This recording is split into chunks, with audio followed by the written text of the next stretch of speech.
comme ça, on est venu s'encanailler. Bon alors, avant toute chose, ce soir, on va apprendre les gestes qui sauvent. Regardez bien.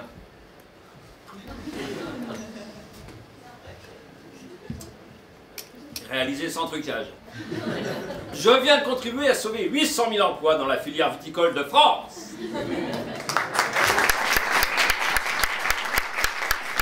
Merci pour eux. Et je contribue activement au financement de notre système de santé.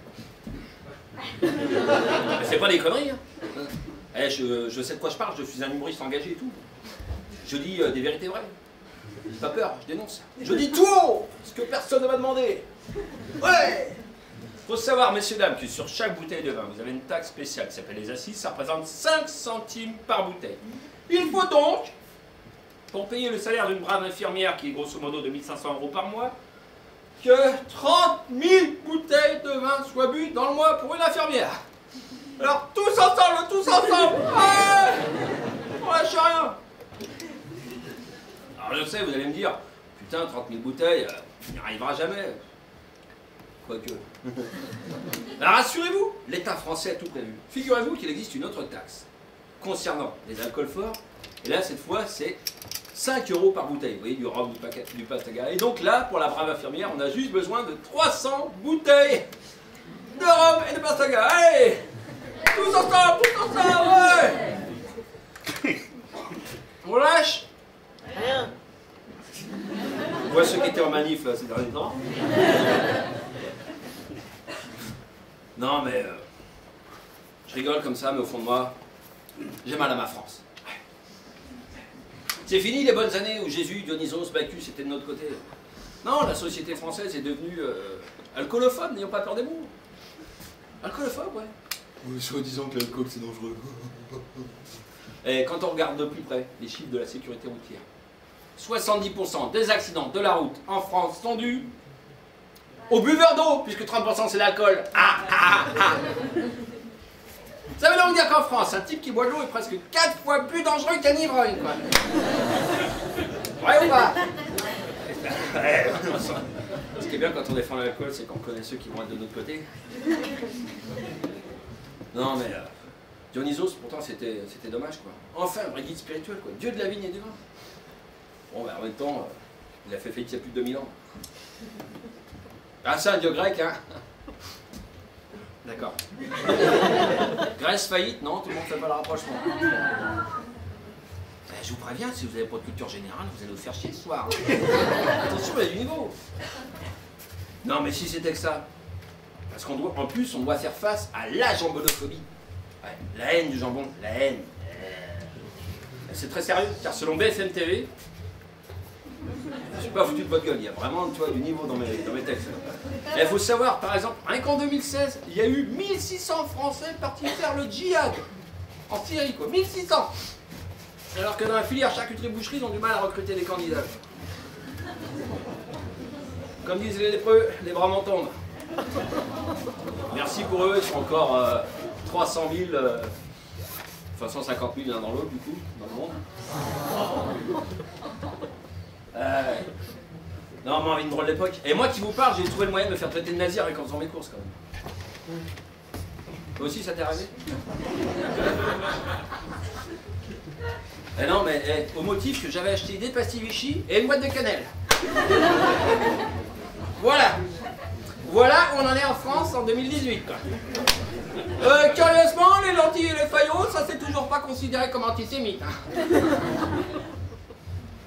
J'ai l'impression que tout le monde fait pas le rapport. Hein. Selon Arte, le en puissance, les deux plats préférés d'Hitler, c'était les lentilles et les faillots. S'il y a deux plats au monde qui donnent des gaz. Alors donc, je suis humoriste débutant, hein, si vous avez besoin d'animation pour mon mariage, anniversaire, bar mitzvah, je fais aussi, ah mon Dieu, quelle époque. Il y a quelques années, j'étais à la foire Expo de Rennes, et je me suis fait alpaguer par la tenancière du stand. Bien-être et végétarianisme. Ah, me fit-elle. Alors comme ça, vous mangez de la viande? Ah, non, monsieur, je ne vous juge pas, non. Avant, j'étais comme vous savez, oui. Mais depuis, j'ai vu la lumière. Je ne peux plus manger l'animal car je pense à l'animal.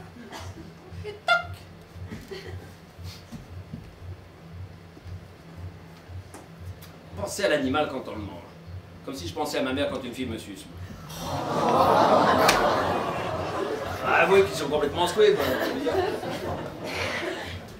Bon, c'est vrai, tout le monde ne connaît pas quand même débit. Ils n'ont pas totalement tort, c'est vrai qu'on mange trop de viande, pas de la bonne. Moi j'ai trouvé une astuce, je ne mange que des animaux herbivores. C'est pas con, hein. Tout le monde la comprend pas celle-là, c'est pas grave. Non mais voilà. Dès qu'on sort du cul, on perd la moitié du public. Bon alors, qu'est-ce que je disais? Ouais non mais on vit une drôle d'époque, hein, parce que... Non ça j'ai déjà dit. Et quand c'est pas les...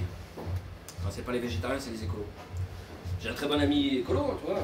La dernière fois, j'ai été lui rendre visite. Faut complètement remonter. Ah ouais, marre, ça me gave. Qu'est-ce qui t'arrive? T'as perdu des graines? Parce que lui, il est hyper engagé dans la défense, enfin contre la déforestation. Ah, lui, il est à fond.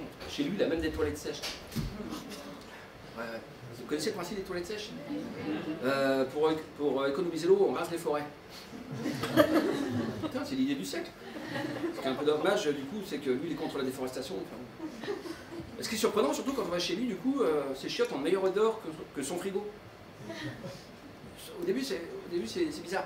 Alors, non, il m'a expliqué, non, mais tu comprends, là, je reviens d'Allemagne. Attends, mais les Allemands, ils ont intégré l'écologie. Ils pensent et vivent écologie, quoi. Ouais. Ah bah, tu m'étonnes, et le tri sélectif chez eux, c'est depuis 1933. Excusez-moi, hein, c'est vrai. J'invente rien, il faut arrêter de le dire. 80% du programme des écolos, c'est ce que les nazis avaient mis en place. Quand même.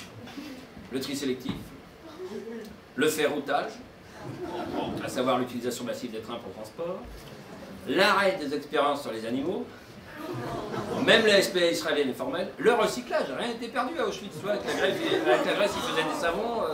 Ça va, passez une bonne soirée? C'est la magie de Noël, hein, c'est cool, c'est bien. Ça change des conneries qu'on voit à la télé. Hein. Non, mais les gens ne le savent pas, mais les nazis, t'as deux doigts d'avoir le label AB quand même. Le label AB, ouais. Apocalypse biologique. Bah, ils ont remporté toutes les épreuves haut la main, tu vois. Sauf la dernière où là, ils se sont lamentablement gaufrés. Faut dire en même temps que l'épreuve du bilan carbone pour eux, c'est oublié d'avance. Alors, si j'ai un conseil à vous donner, parce que j'ai quand même un peu de bouteille maintenant, tu vois. Comme dirait Jean-Claude Killy, j'en ai skié. Ah tiens, ils l'ont compris. Ouais. Ça fait plaisir. J'ai un conseil à vous donner, c'est l'alcool m'a sauvé de la drogue. Franchement. Et alors, justement, j'ai une petite chanson hein, pour vous motiver. Il y en a qui ont envie de s'en sortir ce soir. Hein, vous avez compris, 70% des accidents de la route sont dus aux buveurs d'eau. Donc, ce soir, j'ai une chanson. C'est El mojito llenado jamás será vacío. Ce qui veut dire le mojito rempli ne sera jamais vide. Oh putain, ils sont nuls en espagnol. Bon, on va essayer. El mojito llenado. Vous avez tous fait allemand première langue ou quoi? C'est quoi ce délire? Allez, tous ensemble. El mojito llenado jamás será vacío.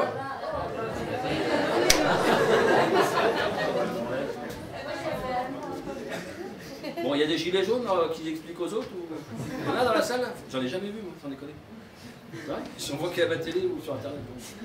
Allez, dernière chance. El mojito llenado jamás será vacío.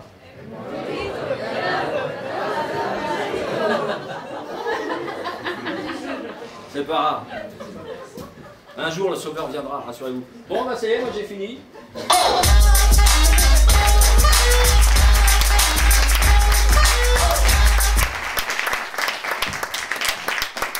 Ce soir, il n'y a pas de présentateur parce qu'il boude un peu, il n'a pas envie de se faire chier. Donc je vais vous demander un tonnerre d'applaudissements pour mon successeur qui est notre... Ah bah qui est le présentateur qui n'a pas voulu se faire chier justement, Johan Bergevaux. As we enter,